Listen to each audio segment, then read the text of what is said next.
Hey, good morning, everybody. Keith Hill, foodtruckhelp.com, the I Love Bacon Truck, and the Food Truck Help podcast. This is episode number 5, so we're just kind of getting a groove, and some people I see are discussing these in the Facebook groups, and we are now live on iTunes, so you can subscribe in the Apple Music podcast now. iTunes is dead, but we're live on Apple. So if you've got an iPhone, you can subscribe and get alerts whenever a new one is uploaded. So we've got that. I Love Bacon Truck on Instagram. Please follow us. The reason we're trying to do that is we've been stuck at about 7,800 followers for a long time. We have boosted a little this week, but if you get over 10,000 followers, you can put links in your pictures. And honestly, we're trying to get in so we can put links to sell our cured and smoked bacon, our pickles, and our bacon jam directly from Instagram. So if you've got Instagram, go over there. Give me a like on the I Love Bacon Truck page. It would be much appreciated. I can't tell you how much that would help me, and that's all I'm asking for. Everybody expects me to ask for money for podcasts or any of that stuff, but just go follow me on Instagram, and that would help tremendously. Today, I want to tell you how you can make about $30,000 more in profit this year. I know that seems it seems very salesman-y and very sketchy, and it seems like I'm trying to sell you a dream, but I'm not, because I did it this year, and it took me a long time to figure it out. So I'll give you a short story of the way it all happened. So 2 years ago, we opened our second food truck and our first restaurant at the same time, all in the same week. I mean, literally the same weekend, 2 locations open up. The Birmingham truck, we had a great chef who had come from fine dining, who basically was tired of having the fluorescent light tan and wanted to get out and see sunshine and talk to people and kind of have a life again outside of the kitchen. He was working, 80 to 90 hours a week. Great chef, handled it, took care of it. We ended up finding, running through a few employees in the beginning, we ended up getting another employee who was really good. Great line cook. Just didn't say a word, stood over there and banged it out on the grill. Amazing guy. So we kept having trouble keeping a third. Usually our third is a part-time person. So what we do is we go out, we have them come in about 11 o'clock, right when, for lunch or about an hour before the rush, and just jump on and kind of be the garmager or the cold prep guy or cash register, whatever. So with our Birmingham truck, we had our grill guy, we had our, the guy who was running the truck, the manager, and we realized that we couldn't keep a third person in Birmingham. So in our original truck, we had 3 people on staff. In the morning time, 3 people went back, cleaned the truck. So what we saw in Birmingham was we couldn't keep a third, so they were just, our chef said, look, don't worry about it. We got it. We'll go out and handle it. So what we noticed was 2 guys very efficiently were handling $1,500, $2,000, $2,200, $2,400 days. Or shifts, I mean. So we've got 2 guys ringing $2,400 on one truck, and we've got 3 guys going out for a lunch service. We're ringing $1,000. So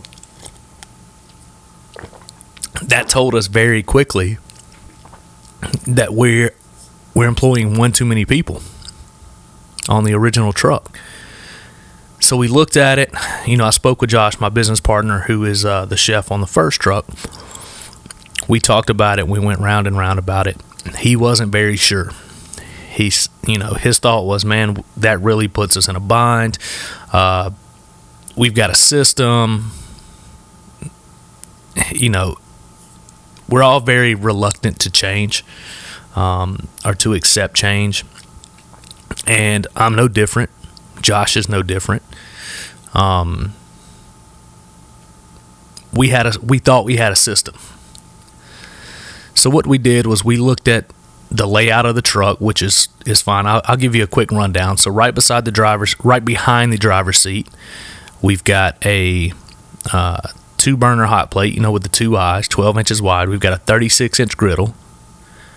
Both trucks are that way. One truck doesn't have the ovens, the full range. One truck does have the full range with the 2 ovens. But then after that, we've got a fryer, a 4-wheel steam table, with the cutting board on the front, where basically everything starts at the grill and just slides down. Then at the very end of the truck on the driver's side, we've got the Garmager, the 48-inch prep cooler with the cutting board and all as well. On the opposite side of the truck, directly behind the passenger seat, we've got a hand sink, a 3-compartment sink, then a long shelf that runs the length of the window, and then on the end of the truck there is breaker boxes and water pumps and water heaters and et cetera, et cetera. So we looked at the layouts of the truck and we had to figure out how to make it work. If we take one guy off, how do we make it work? Our solution was to go in and put an additional hand sink on the back end of the truck directly behind Garmager or the cold prep station. And now what that allows us to do is knock out that third person, and then whoever's running cash register can take 10 orders, tell everybody, hey, sorry, let us get these orders out. We'll be really quick.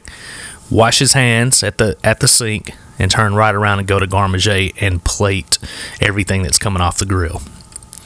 Now, some people say that's inefficient. Somebody's going to naysay it, but I can tell you that it works. And that single decision right there has put $30,000 more of profit into our pockets. Okay, so it was costing us about $30,000 a year for that third guy. Now I'm not saying we don't still have a third person every now and then, but it's very seldomly, and it's only super large events. So that one decision, all it cost me was a little bit of plumbing, $115 worth of hand sink with splash guards down on the back end of the truck directly behind Garmager station. And now that person taking orders is able to basically triple duty. They're able to be a cashier, wash their hands, turn around, work the cold prep station, and do vegetables, putting vegetables on sandwiches and sauces on sandwiches, plating that sandwich and sending it out the window. So I've got a cashier, a Garmager guy, and Expo all rolled into one right there, and all it cost me was another hand sink and a little bit of plumbing. So that's it. I mean, we figured out a system that it takes 2 guys, and we run 2 guys now.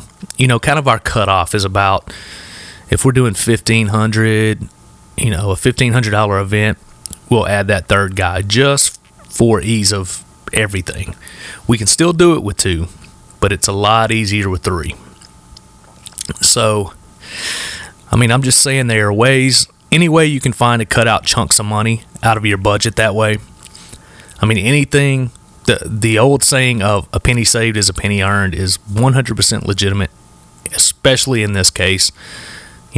Just finding a workaround for a system and ironing everything out. And if you look at it, for 6 years, we've really cost ourselves, let's be safe, and let's call it $100,000. That's $100,000 that we could have put in our pocket over the last few years if we would have figured this system out 3 years, 4 years earlier. So here I am telling you this. I'm hoping you're on day 1 of your food truck and you haven't even opened yet, and you're able to hear this podcast and start thinking about ways to make your system efficient and cut a third person out of your payroll. Now, we do have some people that watch what we do on the truck, and they kind of mimic it, and don't get me wrong, I love it. So other food truckers see what we do, but I still see a lot of our friends that haven't cut out that third person yet. And it's doable. It seems like a lot more work, but it's not a lot more work for 2 people. It's not. It's a little bit more ticket time. We kind of prided ourselves for a long time on 2-minute ticket times on a food truck with, kind of, I'm going to call it half fresh cooked. So what we do is we prep all the bacon ahead of time. We cook all that stuff back at our commissary. We load it up. There are a few things that we cook fresh. The burgers we cook fresh. The steak that goes on one of our sandwiches we cook fresh. And then everything else is kind of toasting bread, assembling, melting cheese, and plating for the most part. We're not cooking bacon fresh, but all the beef stuff we cook fresh, and then we use, sliced hams and things of that nature. But most of it is just toasting, melting cheese, and assembly. So if you could figure that out, you can look at your system, look at the way you're doing, look at the way your line flows, and see if there's a way for you to cut that third person out. For us, it was adding that second hand wash sink down on the other end of the truck so the cashier could wash his hands and double duty as a garde person. So once again, look at your system, see if you can do it. I hope this helps. I hope this opens $30,000 up a year in profit for you, and it makes you some more money. So day one, if I were starting a food truck, that's something I would look at. Everybody likes money. 2 people seems hard. It's not hard, I promise you. Get at it. Go make some money. Open that money in the budget. And if it works for you, tell me. Send me a message on the website, foodtruckhelp.com. If you got questions, foodtruckhelp.com as well. There's a contact form on the bottom of the page. And follow me on Instagram. I love Bacon Truck. We need help from the food truck community desperately to be able to sell our products right there in our posts. So thank you. Have a good day. Everybody go out and make that money. And I will see you again in the morning.